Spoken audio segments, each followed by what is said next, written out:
Kirsty TV is about the power of sharing stories that heal ourselves and heal others. My guests share their most intimate stories and lessons learned along the way.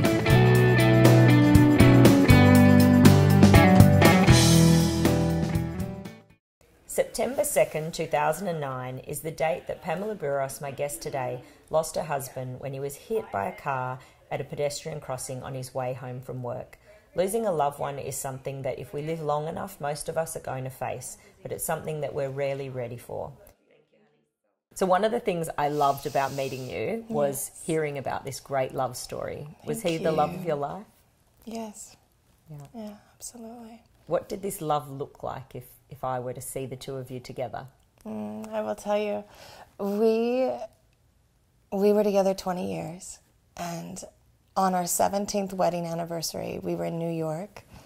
I was working on a play on Off-Broadway called The Columbine Project, and he flew from Minnesota to join me in New York for our anniversary. So it was our 17th year, and we were at a table together, and the maitre d' came over and said he could tell that we were newlyweds.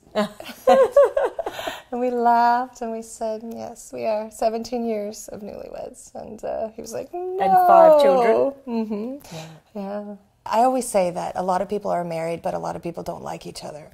So, my very good friends would always covet the fact that my husband went away 3 days a week. They're like, oh, you're so lucky, I think that it blessed us and that we each had really good individual time. But when we got back together, we had 4 days of family. Yeah. So our last days were very much like all of our days, with just a lot of family, a lot of love, a lot of celebration. Because I'm a writer, my practice is very important. So my daily morning routine looked like exercise, for myself, prayer, meditation, and then going into writing. Mm-hmm. So 8 months before he was struck by the car, I was in meditation, and I saw a visual image of him being killed. And I did not see a car. I saw a visual image of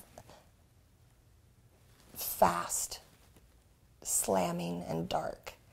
And it was so intense that I jumped up from my lotus position and I went to run away from it. And as I was running out of our bedroom. My knees buckled. And I fell to the ground and I just started sobbing. And I just remember saying, I'm not ready yet, God. I'm not ready yet. And he came home from work that day and I said, baby, I saw you dead. And he looked at me and said, I told you I'm going to live forever. And he kissed me on the cheek. And I was crying and he just loved it away. He just held me and then we laid together, we made love, and we fell asleep, and we woke up, and we did not speak of it again. And 8 months later, he was dead. So I think that everything is interrelated. And for myself, I told you we had that 17th anniversary at the restaurant, and then he left, and that was the last time I saw him. And I remember, we woke in the morning and I walked him down to the lobby and I said goodbye. And he very much walked away the same way he had walked in 20 years earlier, with that same grace and smile and just kind of over the shoulder, I love you look. And that was the last time I saw him alive. And there were 3 days between the time that he was struck by the car and that last time I saw him. And the night he was killed, he called me one last time. And I was in the green room in the back getting ready to go on. And he rang about 11 times, which he never would do because he knew my schedule. And he knew I was in the green room. I stepped into the electrical room and I'm like, what? What's up? And he's like, I just wanted to tell you I love you one more time before I get on the plane. And I was like, I love you too. gotta go, call your daughter. And I hung up, and that was our last phone call. So, wow. So how did you find out what had happened? We went on stage, and we had our show, and he got on the airplane. And after the show, I was doing an interview with somebody from the colleges. And I stepped away from that. I got a phone call, and it was him. And I answered, and then the phone went to like a whiteout sound. And I knew nothing, and I knew everything in that moment. And I felt physically ill. I was feeling the strangest feeling, and I was feeling like I needed to throw up. And I still couldn't reach him. And I called our house and woke up our family. And I said, "Did your dad make it home?" And they're like, no, but it's not time yet. And I said, "No, it's time." And they go, "No, he's not here yet."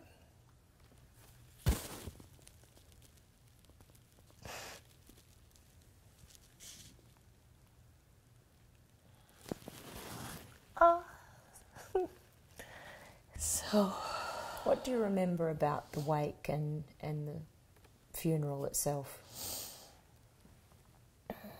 I recall every moment.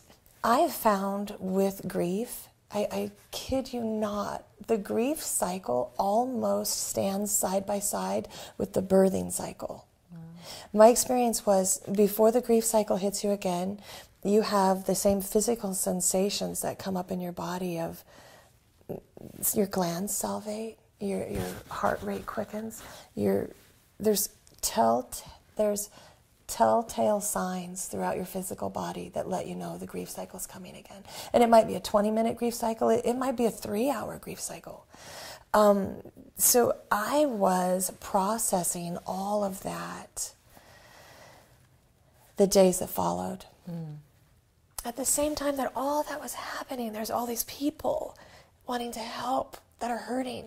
There his friends and his colleagues and his kids and his mother, and they're all there kind of centrally hoping to be there for you, but also dependent on you somehow because you're the embodiment of the we that was, you know.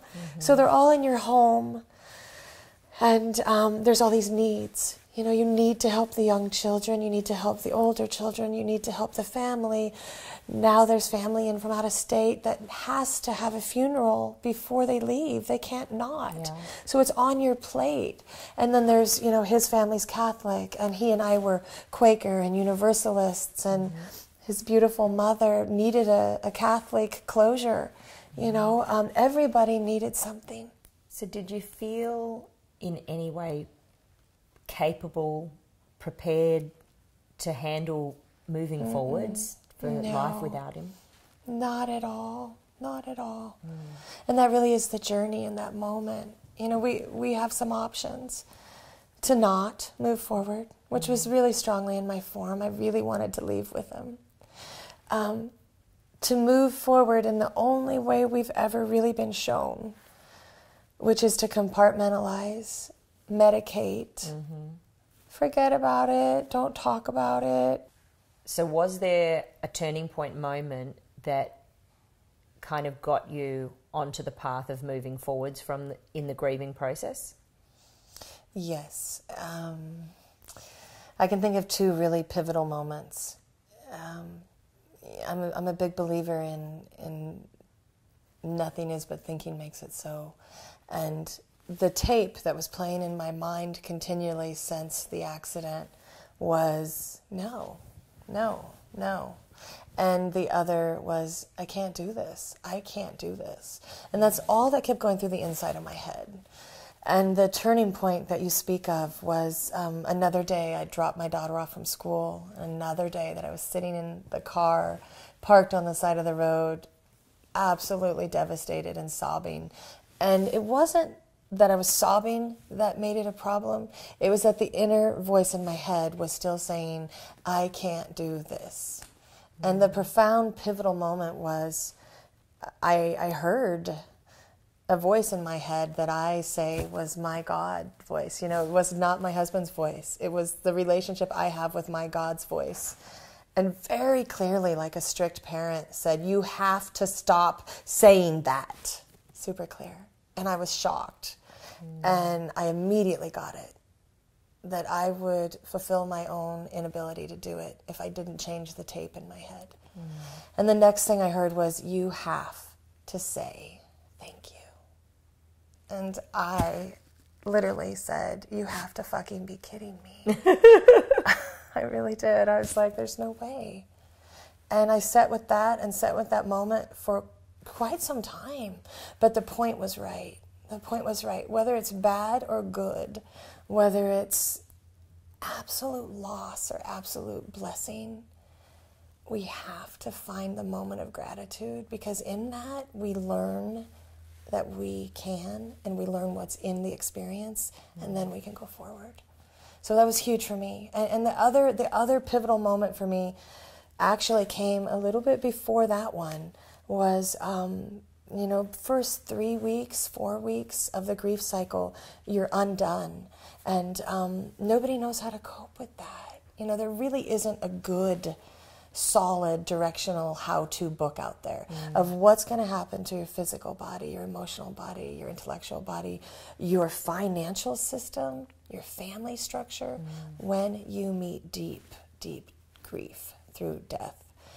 So I remember... 'Cause you're not capable of doing anything, paying the bills, writing a check, going to work. You're not functioning, really. Exactly true. You're not, and you have to. So if I think of healing as a jigsaw, okay, and there's lots of different pieces to our healing. Yes, I What agree. would be a key piece to your jigsaw of healing?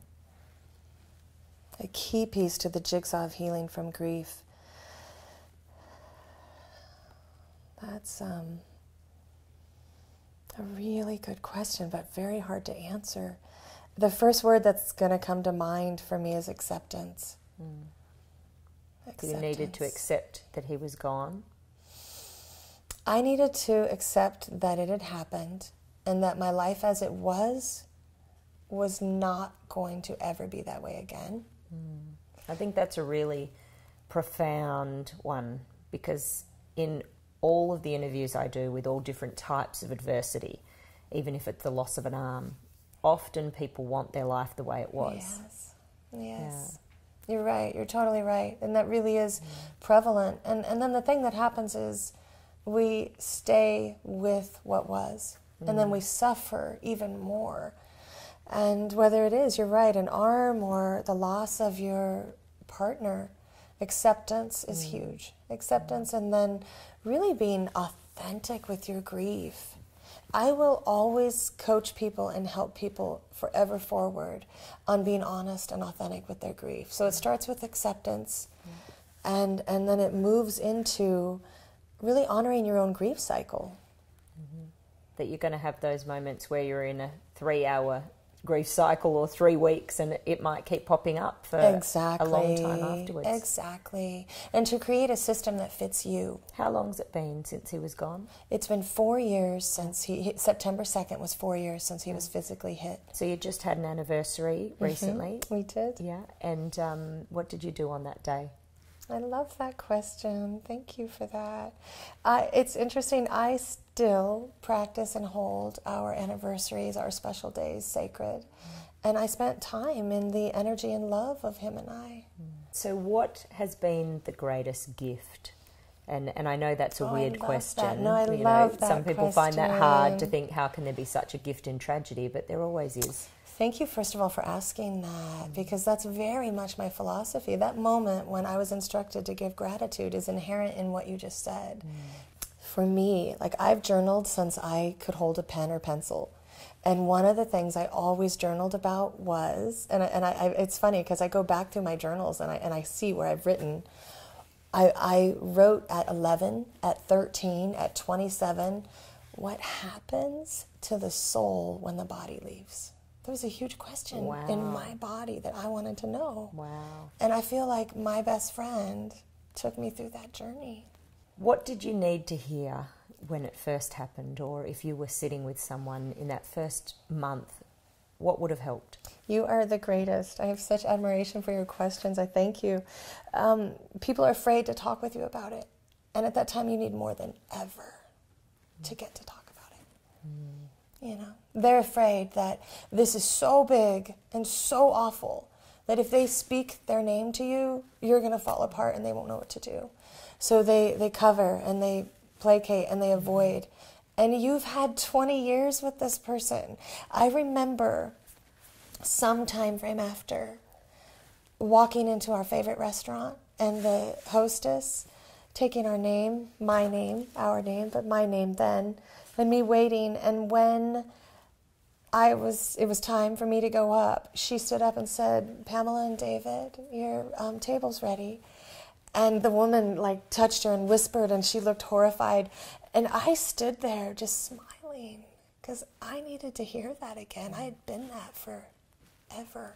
Thank you so much for being here and sharing your you. story. It's an absolute honour. For anyone out there who is going through the loss of a loved one themselves, or, you know, maybe it's been some time, I hope that this has really provided some healing for you. And you think about the fact that there is a grief cycle and it does take time, and you need to get to a place of accepting that and understanding your own grief cycle. I look forward to seeing you next time on Kirsty TV. Don't forget to subscribe below to our YouTube channel, tweet us, Facebook us and comment, and we look forward to hearing from you. I'll see you soon. Well, after my husband died, I found myself in a situation where I was taping a little TV pilot with a friend, just kind of as a little documentary about pie. And we decided that for one of the things in this little show, we were going to bake 50 pies and have